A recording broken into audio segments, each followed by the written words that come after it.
And today I have the pleasure with me to have the Hazytones from Canada. And I'm really glad that I found out you guys, like I was saying, throughout the Blackthorn production, that bunch of amazing band they have. It's immense. Every band that they have, I like it. So I was really interested by your sound. And I went basically from Wild Fever back forward, like backward. So it's a little bit the opposite journey. So congratulations first for the release. It was released the 10th. Last week, yeah, last Friday. Yeah. It was, yeah, yep. And you've been touring. So you came out fresh from a tour. How did it go? It was a great tour, especially for it's been a while. We haven't toured as much in Canada. We were in Europe last October. Really? Yeah. Like? Europe's always very good for bands like us. You know, you probably heard that before, but the Canadian tour was pretty good. Like, what'd you think of it, Caleb? Was it a nice tour? Yeah, it's pretty cool. It was a good way to see Europe, traveled all through like Switzerland and Germany and France, and everyone's pretty cool there. And lots of free drinks and comedy. Yeah, the main difference is great. Sometimes from Europe to Canada, it's definitely the free drinks, I mean, that in Europe you got free drinks? Most of the time, back here it's a bit more like 2 drinks each or something like that, because you have to be more careful while you're driving. That's how it's supposed to be. No, but like usually sometimes we get a hotel nearby. Let's say anywhere we go, we try not to drive, but definitely hard sometimes. 2 drink tickets for you get to the venue at like 4 or 5 is your loading time, and then you finish at like 1 a.m. Yeah. It's kind of hard to make these 2 drink tickets last, I mean, you could be thirsty at some point. There should be a rule that says a drink an hour, but we're not there, usually in some country, I don't know where, if it's in Europe or if it's, I don't know where. But I think I'm speaking for Sicily because I'm from Sicily. When we used to organize gig, we just wrote in a kind of contract paper, just a bunch of friends, what do you want? Literally, what do you want? And you had like this huge package of can of beer.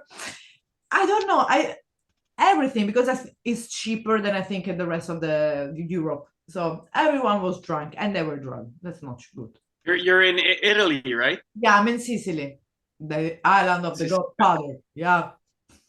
We never been to Italy, like never.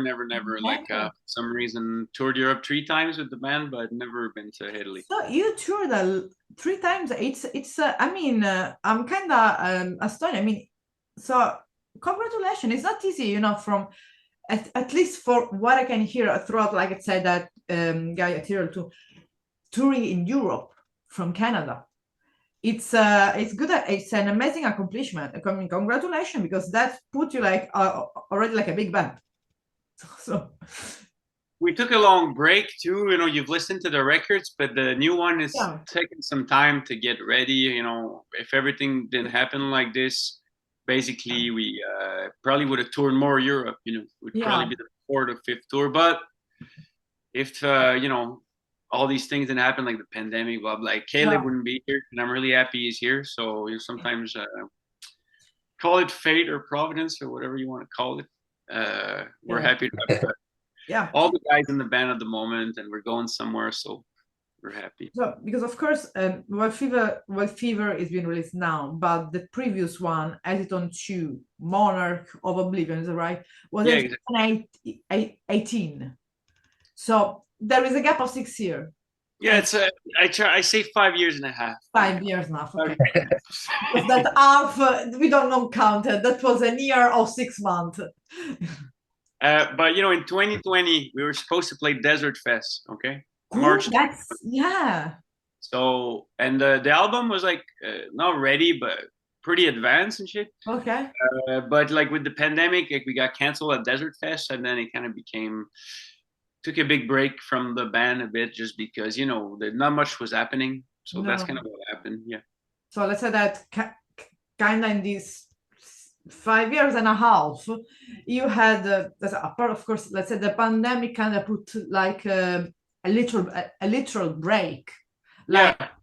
like a little bit step in our personal life, just that. But the album Wild Fever was already recorded, or kind of.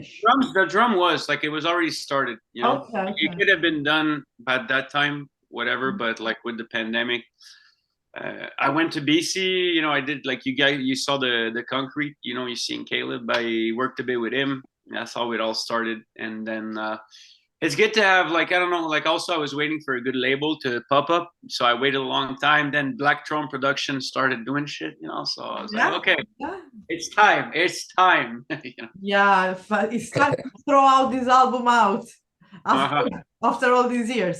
But of course, like you started around 2016 with the with the already the first. You did some demo before, or you go straight to the first full length?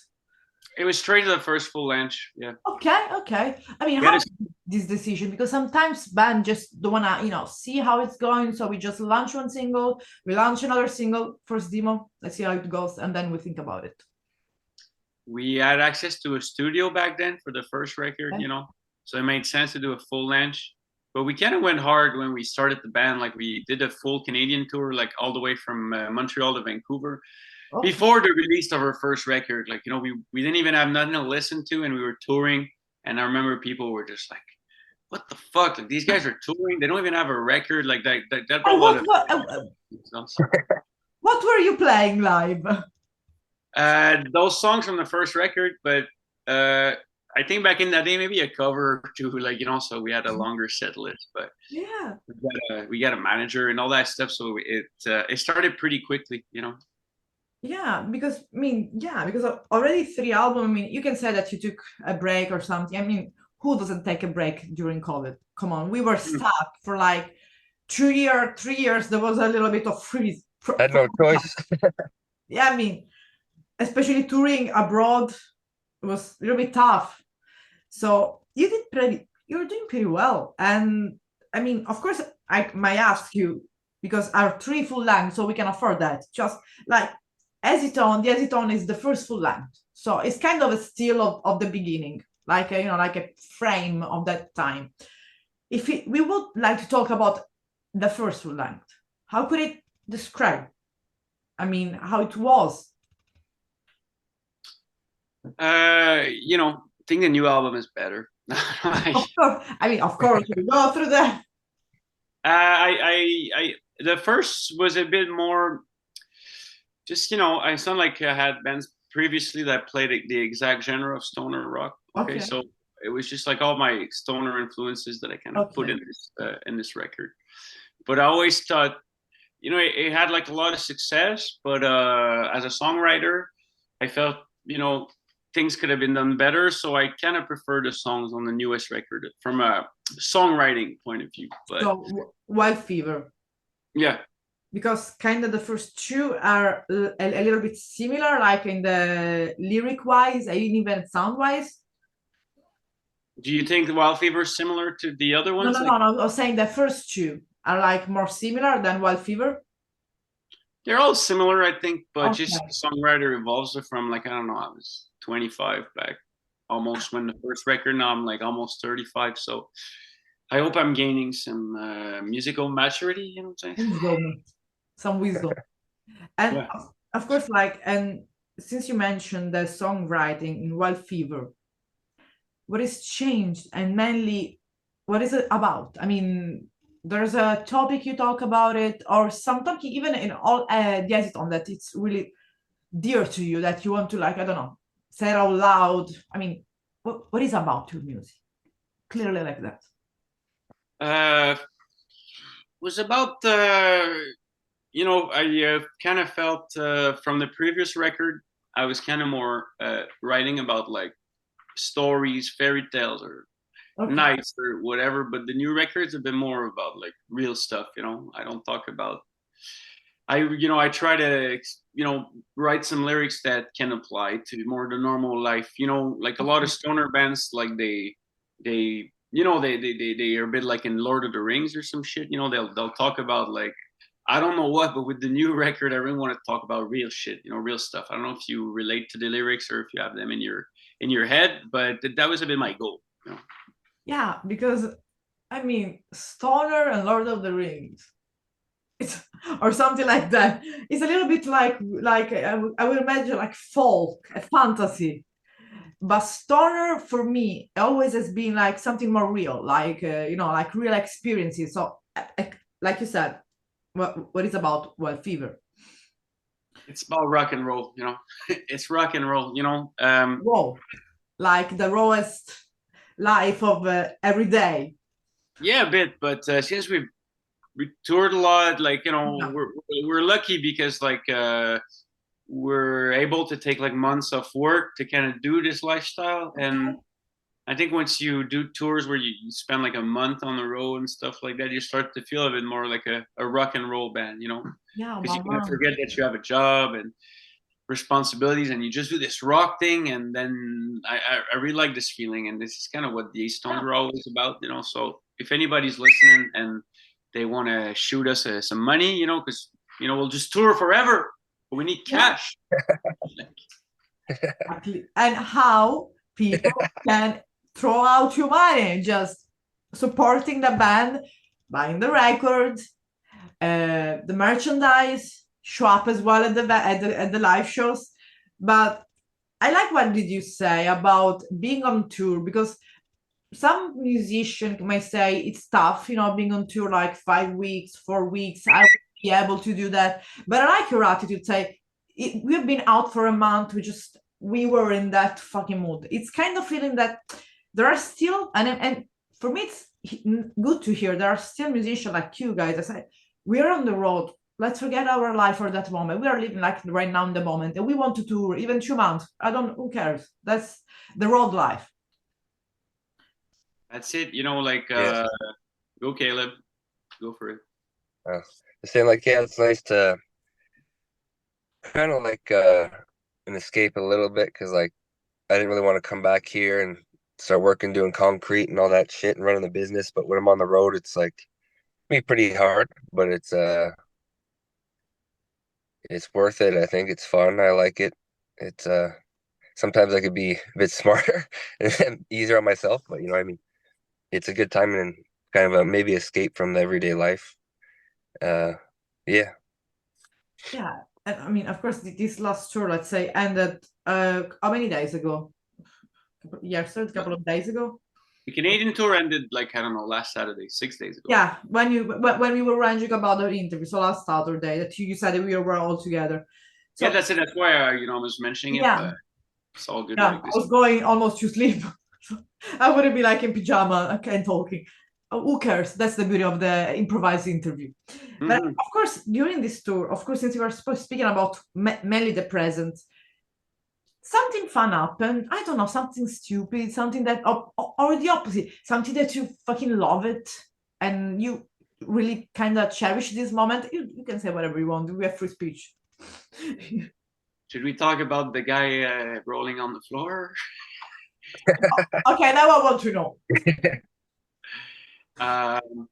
It was just The pissing on the street guy. yeah, the guy who couldn't like piss straight, in the police game. That's always a good one. It's just sometimes on tour, we need a place to crash. Sometimes we gamble a little bit. Like, okay, we're at the bar. This party looks fun. Like, let's not get a hotel. I'm sure somebody's got an after party house that we can crash. Yeah. So this dude said, "Yeah, y'all come back to my place." And I mean, he said something like, "I don't drink shots," or like he was pretty like he was drinking beers, like.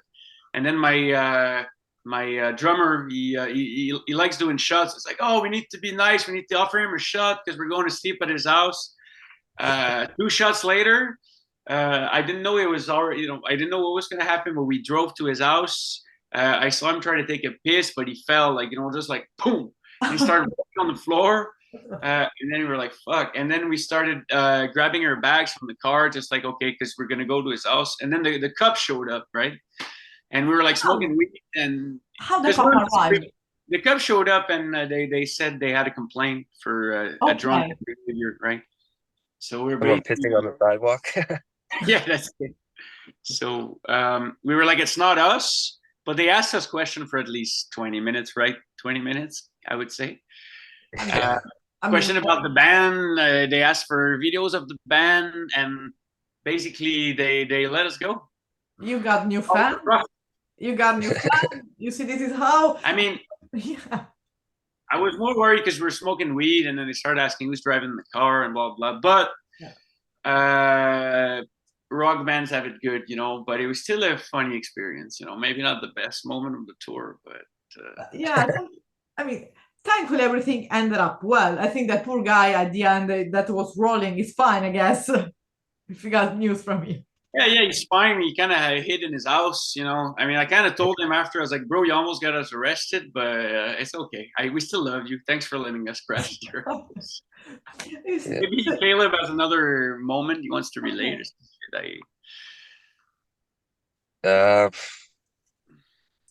No, yeah, it was kind of, I think 2 cop cars or 3 showed up there, and I was like, oh, fuck. But they're pretty cool. They're just like, I don't give a fuck if you smoke weed, but who's driving the car? And then, but I just gave them my license, and they took that, and then they left. And then we got to see what the shape of the guy was by the time we got to his house.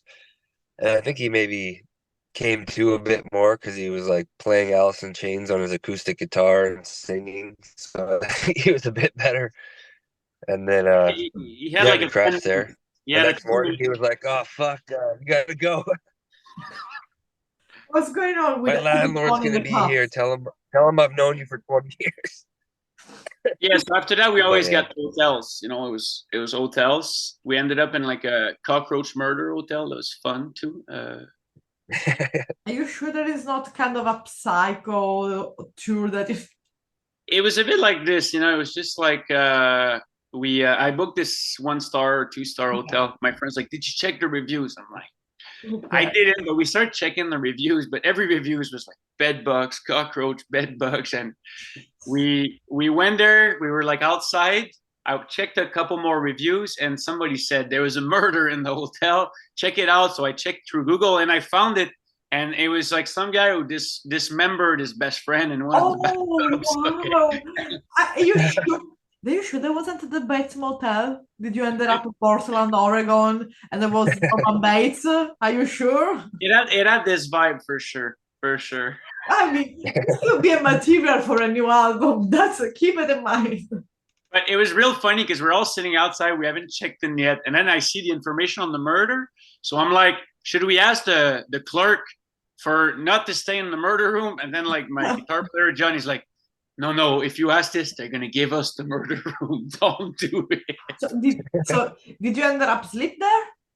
Oh. Yeah, with my clothes on, but we ended up sleeping there. It was this early. The brave Hazytones.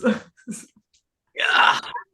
I mean, that's cool because this is the soul of a tour as well. It's not all roses and flower that you have all this perfect moment. Sometimes you have the best moment in the shitty situation. Yeah, exactly. That's how I would sum up touring. If somebody asks you what's touring all about, you should tell them that. It's about having the best moment in the most shitty situation. Yeah. I like that. And taking the best of it, because once you're back home, you're having fun about it, just thinking about it. That I was lucky to not be in the murder room in the wrong moment. It was a shitty ass hotel though, but what was the name again? Was it a Days Inn or no? It was I don't remember what it was. It was hotel, Reddit.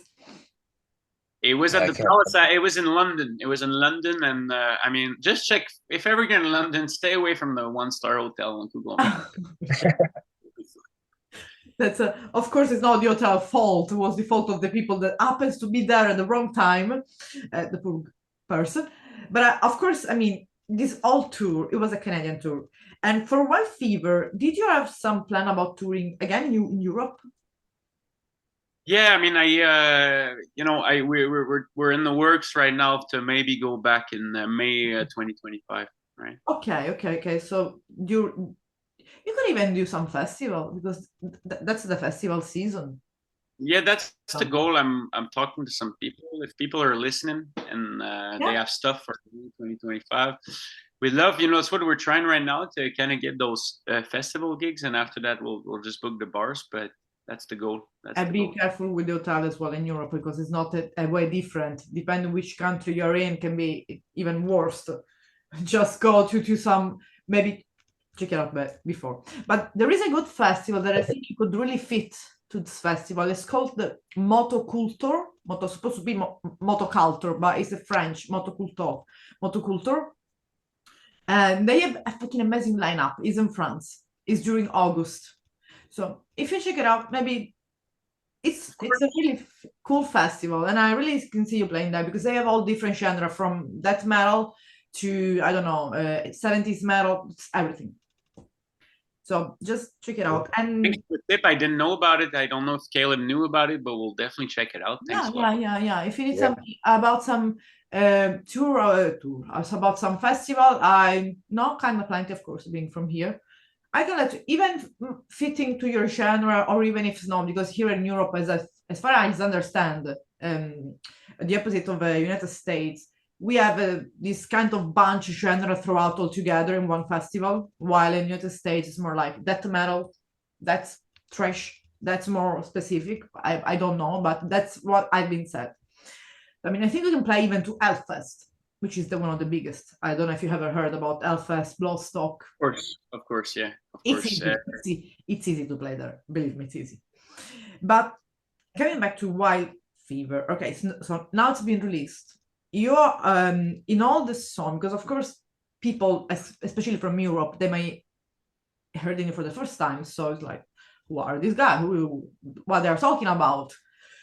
Enjoying about these stories and in hotels and houses and people rolling. So throughout Wild Fever, how we can describe the sound of this album, even in a quote, in a word, in a story. Keep it as in a story. I mean, I'm trying for people to grasp the concept that it's the cover is a tiger, and it's a bit about like these deep emotions, like wild animals. They don't really think, they just act on their how do you say that, not impulsions, but their nature. And that's kind of what the album is about. We just go like their instinct. Go ahead, Caleb. Like their instincts. Yeah, that's it, instincts.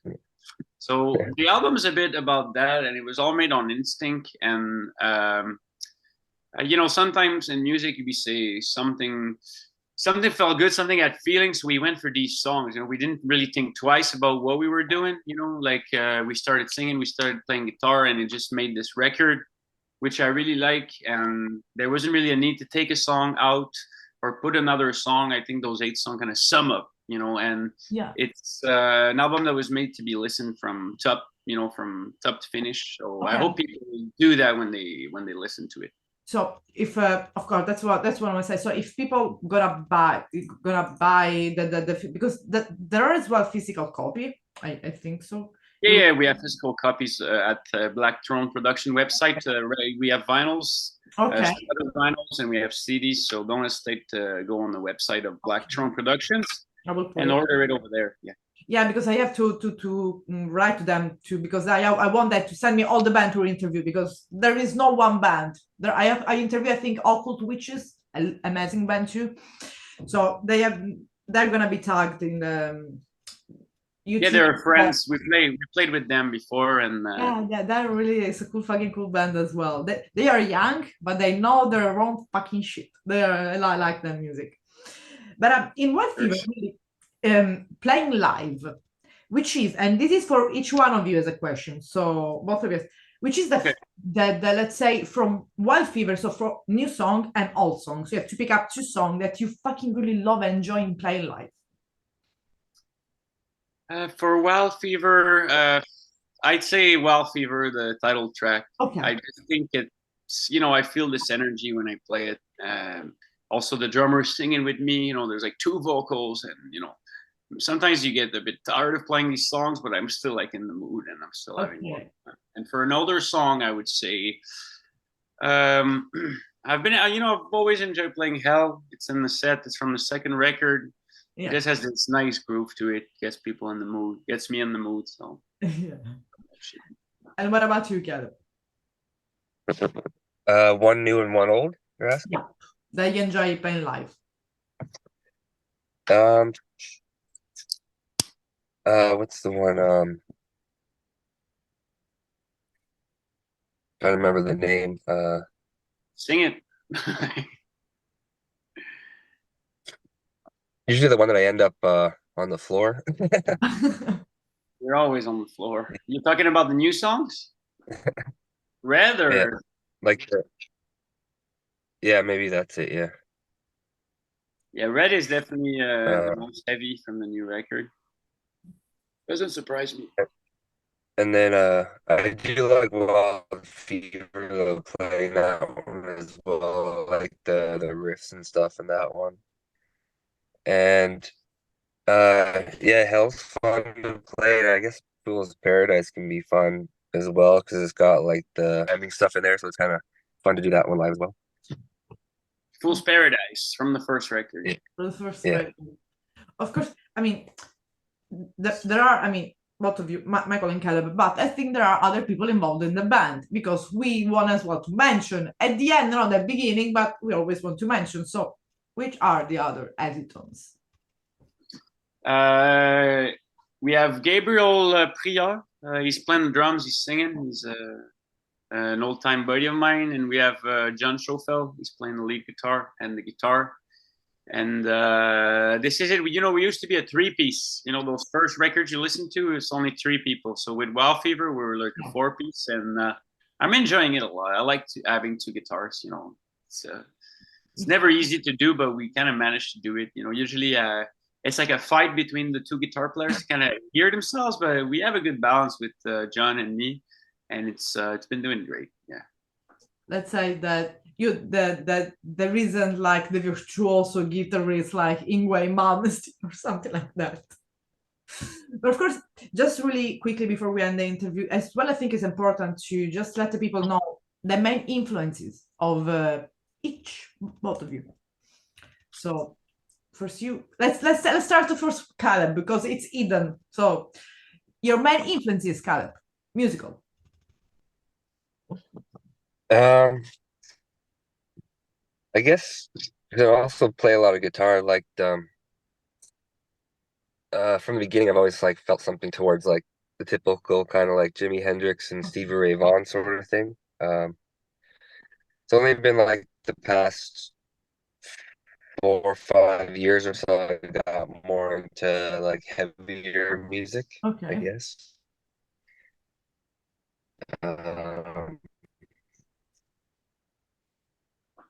What's your favorite heavy band, Caleb? Yeah, I guess mainly is like guitar driven stuff that you're a heavy band. I don't know. He's more a Spice Girls fan, stuff like that. He's just a bit shy, so yeah, we all. Yeah, I don't want to say Britney Spears out loud, but we all have it our own skeleton in the closet. Fuck. And what about you, Michael? What's your, let's say, skeleton in the closet? I'm more of a Backstreet Boys kind of guy, you know. Okay. You know, when I started the Hazytones, I was really into like Caius, Uncle Acid, Sleep, you know, all these bands like Electric Wizard. With the new record, I don't know, like what do I really listen to these days? Like I've been playing so much music. At some point, I really think my influences are they have a wide range of stuff, you know, from everything I listen to like Led Zeppelin, the Beatles, to my stoner influences, to some more psychedelic stuff. Like you know, I love these old Pink Floyd albums, Uma Guma and all that shit. So it's like everything blended at once. I wish I had more time these days to kind of listen to all the nice records that come out, but you know, this life is a time sink a little bit sometimes. So it is what it is, but I still think this is something about the stoner genre. It's like, you know, you have your classics, your Caius, your Monlord, and all that stuff, sometimes I come across a band like, let's say, if you want to check it out, like the White Nails, their first record, they're friends of mine. Yeah. Fortunately, they're not a band anymore, but they had like a really good record. So what I mean is sometimes once in a while, maybe of a smaller band, they have this record that I feel is amazing. Yeah. But as you know, there's so many music in the stoner genre coming out every day. Yeah. Sometimes you can listen a little bit and you're like, I've heard this one before, but there's always an album every month or every 6 months that really strikes me as like a masterpiece, you know. So, but you have to dig, you know, because there's so much coming out. Exactly. And talking about really as well quickly about the current project. So the album is out. People have to buy it because otherwise they can see you live. But do you have other live, like I don't know, in the summer in Canada or whatsoever planned, or it's just a rest moment for the band? Summer's coming pretty fast. We thought about maybe going to BC and do some shows, but like summer's coming fast. It's been a tough tour still. Like it's been a month tour. I spoke maybe with my friends today to go to Mexico or some stuff like that. Always depends. Like if we have some big festival in Canada, we might do it, or some big shows. You know, all it depends of the offers. But probably like a little tour in winter and maybe another one, something like that. Yeah. So maybe in Italy. You know, it's always hard to get there. I mean, I can give you some name of 2 good venue that I know in the north of Italy, even if it's better in Rome, but like Milan, it's okay as well because there's more music scene on the ground. So I will send you that, maybe just for use it when you need it. So yeah. So I would say let's catch up again for another interview when there will be some tour announced. So we're gonna talk about the tour.